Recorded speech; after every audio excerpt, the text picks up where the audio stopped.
नमस्कार दोस्तों, आपका बहुत बहुत स्वागत है। और आज करवा चौथ, सबको करवा चौथ की हार्दिक बधाई।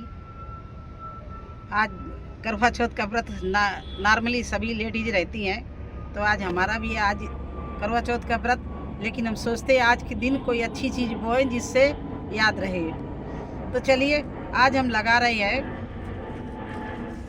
ये है फ्रेंच बीन्स और ये है लांग लोबिया, इसको बरबटी भी बोलते हैं। ये लांग लोबिया है। और देखिए, लांग लोबिया मैंने बो भी रखी है, ये देखिए। तो मैं टाइम टाइम से चीज़ बोती हूँ, एक साथ नहीं बोती हूँ। बहुत अच्छी फलियाँ लगी हुई हैं इसमें चारों तरफ, वो पूरा गया हुआ है। लेकिन आप लोगों को अगर बताने के लिए वीडियो बना रहे हैं कि अगर आप लोगों ने न लगाई हो भी लांग लोबिया, बरबटी, जो भी आप बोलते हैं, और फ्रेंच बीन, तो अभी टाइम है। क्योंकि अब थोड़ा थोड़ा हल्का हल्का मौसम चेंज हो रहा है, तो इस समय इनका जर्मिनेशन अच्छा हो जाएगा। तो देखिए, ये तो फ्रेंच बीन्स है और ये लांग लोबिया। आज इन दोनों को ही लगाएंगे हम। लांग लोबिया के यहाँ पर है, तो लांग लोबिया हम इधर लगाएंगे, क्योंकि यहाँ पौधे का लांग लोबिया का प्लांट ऊपर चढ़ता है, तो इसको ऊपर चढ़ा देंगे। ये पाइप, ये यहाँ हमने बांस आस गाड़ रखी है। और फ्रेंच बीन्स हम यहाँ लगाएंगे। तो इनके लिए आप जानते हो कि गमला हमने कितनी बार ग्रो बैग भरे हैं। हमारे भरने का वही पुराना तरीका है। नीचे किचन वेस्ट, गार्डन वेस्ट, उसके ऊपर गोबर की खाद, सूखे पत्ते और थोड़ी सी मिट्टी। अब सबसे ऊपर मैं डालूंगी ये चीज़ें। ये है वर्मी कंपोस्ट, ये पोटास है, हल्दी है, और ये मैं नीचे वो भर रखा है किचन वेस्ट वगैरह, 2 महीने पहले भर दिया था। इसमें मैंने गुड़ का पानी भी डाला है और ये बिल्कुल गल गया। लेकिन फिर भी इसमें फफूंद ना आ जाए तो फफूंदनाशक पाउडर भी डाला है इसमें। और ये इसमें है नीम की खली, और इधर थोड़ी सी पड़ी है बोन मील। तो ये सब चीज़ हम डालेंगे ऊपर से, जिससे हमारे जो हम सीड लगाएंगे उसकी जड़ों में कोई प्रॉब्लम ना आने पाए। और हल्दी है, हल्दी तो जानते हैं आप कितनी अच्छी होती है। नीम की खली है, तो इन सब चीज़ों को डालेंगे जिससे कोई कीड़ा अटैक ना करे। और इसके साथ साथ में ट्राइकोडर्मा का गोबर भी हम डाल चुके हैं इनमें। तो मेरी समझ में अब फफूंद का इसमें कोई प्रभाव नहीं होगा। लेकिन फिर भी आप लोगों को बताने के लिए कि आप अगर किचन वेस्ट से नीचे ग्रो बैग भरे हुए हैं, तो उसमें ये चीज़ें ज़रूर ऊपर से डाल देना मिट्टी में।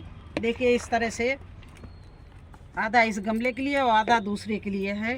तो ये चीज़ें हमने इसमें मिला दी। देखिए, इस तरह से इस मिट्टी में ये डाल के मैंने मिला दिया है,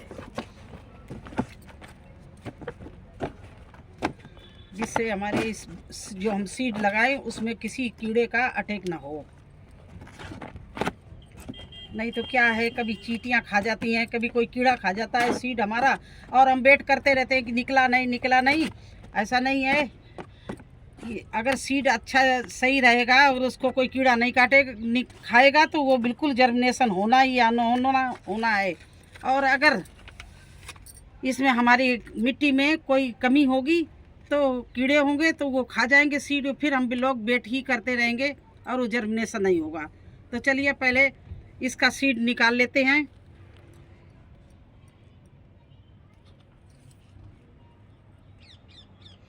अब ये देखिए, फ्रेंच बीन्स के ये सीड होते हैं, और इसको मैं ये आधा इंच की गहराई में लगाएंगे, क्योंकि ये सीड बहुत छोटा होता है। तो ज़्यादा गहराई में नहीं लगाएंगे, आधा इंच गहराई में लगाएंगे। ऐसा भी नहीं कि ऊपर छोड़ दूं, बस थोड़ा सा आधा इंच की गहराई ली और इसको सीड को इस तरह से मैं इस गमले, इस ग्रो बैग में 6-7 बीज डालूंगी। क्योंकि अभी भी मुझे ये नहीं है कि पता नहीं कौन सा सीड निकले कौन सा नहीं निकले। इतना सामान डालने के बावजूद डर बना रहता है। तो जब आप बुआई करें तो कम से कम एक गमले में 6-7 सीड डाल दें। इसके बाद में उसको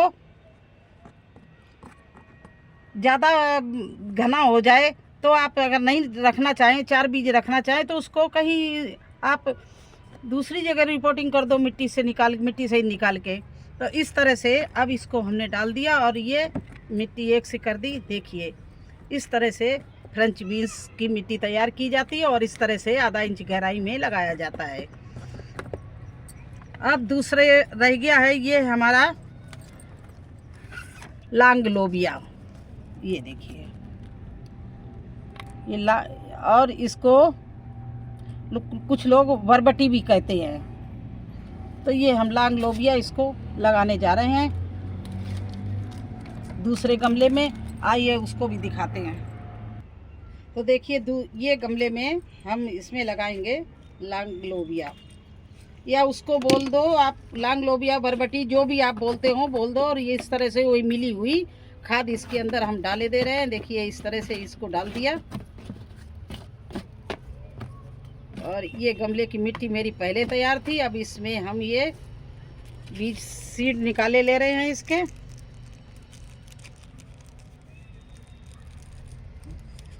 ये देखिए ये सीड इसके हैं और इनको हम इस तरह से आधा इंच की गहराई में, जैसे उसमें लगाया था ऐसे ही इसमें भी आधा इंच की गहराई में सीड लगाए दे रहे हैं।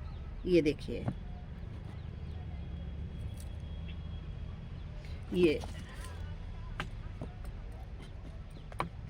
और सारी मिट्टी को एक से कर दिया। देखिए इस तरह से।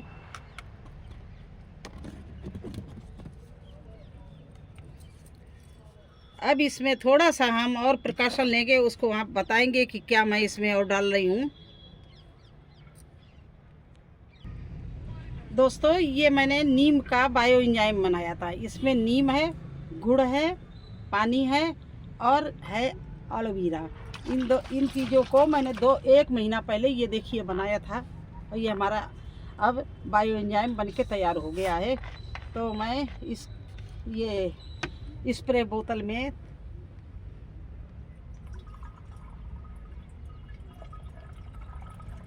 थोड़ा सा बायो एंजाइम डाल के,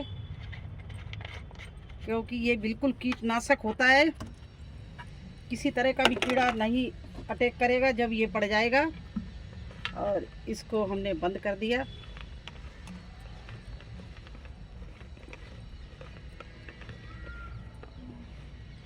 आपके पास में अगर हो तो ठीक है, नहीं हो तो आप कम से कम हल्दी, राख और नीम खली डाल के ज़रूर ही सीड लगाना। नहीं तो इस साल इतनी बारिश हुई, इतनी गर्मी पड़ी, फिर बारिश हुई, फिर गर्मी, ये लगातार टेम्परेचर चेंज हो रहा है। तो इससे हमारे कीड़े गार्डन में ज़्यादा हो रहे मिट्टी में, तो आपका सीड ना ख़राब हो, इसलिए इन चीज़ों का मैं बता रही। नहीं तो वैसे नॉर्मली ही बो दिया जाता है। अब ये देखिए जहाँ ये मैं ऊपर से इसका स्प्रे कर रही हूँ। अगर आपके पास कुछ भी ना हो तो लहसुन का कूट के और उसका पानी छान के आप स्प्रे कर देना, जिससे स्मेल रहेगी ज़्यादा तीखी तो कीड़े अटैक नहीं करेंगे, आपका सीड नहीं ख़राब होगा। ये देखिए इसमें भी कर दिया है और इधर इसमें बोया था, इसमें भी मैं इसी तरह से बायो एंजाइम डाले दे रही हूँ।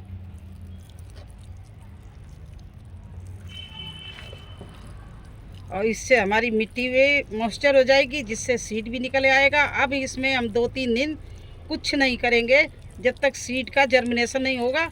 जब सीड जर्मिनेशन हो जाएगा फिर इसमें पानी हम देंगे। बस इस तरह से मुझे करना था। तो आप लोग भी इस तरह से स्प्रे ज़रूर कर देना। अगर कोई चीज़ ना मिले तो आप बताया नहीं कि लहसुन को कूट के उसका स्प्रे कर देना, वो भी बहुत तीखा होता है तो कीड़े ज़्यादा अटैक नहीं करते हैं। तो कैसा लगा आपको हमारा लॉन्ग बीन्स और फ्रेंच बीन्स बोना, मिट्टी का बनाना, और उस पर इस तरह से कीड़े न खाएं, उसका अटैक न करें, उसके लिए बायो एंजाइम का स्प्रे करना। अगर सब कुछ सही समझ में आता हो तो मेरे चैनल को लाइक करना, सब्सक्राइब करना। फिर मिलेंगे एक नए वीडियो में, एक नई जानकारी के साथ में, एक नई चीज़ बोते हुए, क्योंकि ये हम गार्डनरों के लिए एक गोल्डन टाइम है। कुछ भी आप लगा दो, हरी सब्जियां, पत्ते वाली सब्जियां, पौड़ने वाली कुछ भी लगाओ, गोभी, टमाटर, बैंगन, मतलब इतनी सब्जियाँ, कम से कम 50 सब्जी है इस समय बोने के लिए। तो आपको जो भी समझ में आता रहे आपके पास में बस रिच मिट्टी बना के आप डालते रहिए। सर्दी में सब सब्जियां इतनी अच्छी आपको मिलेंगी, क्योंकि ये टाइम ही सबसे बढ़िया होता सर्दियों का, जिसमें हर सब्जी आपको मिलेगी। और थोड़े दिन बाद कीड़े सब खत्म हो जाएंगे, जैसे ठंडी पड़ने लगेगी ज़्यादा कीड़ों का अटैक नहीं रहेगा। बस यही एक महीना गर्म है अक्टूबर का थोड़ा, तो इसमें कीड़ों का थोड़ा डर रहता है, तो इसका प्रिकॉशन आप ले लेना। बहुत बहुत धन्यवाद आप सभी का मेरा वीडियो देखने के लिए, मेरे वीडियो को पसंद करने के लिए, मेरा हौसला अफजाई करने के लिए। फिर मिलते हैं एक नए वीडियो में एक नई जानकारी के साथ। धन्यवाद।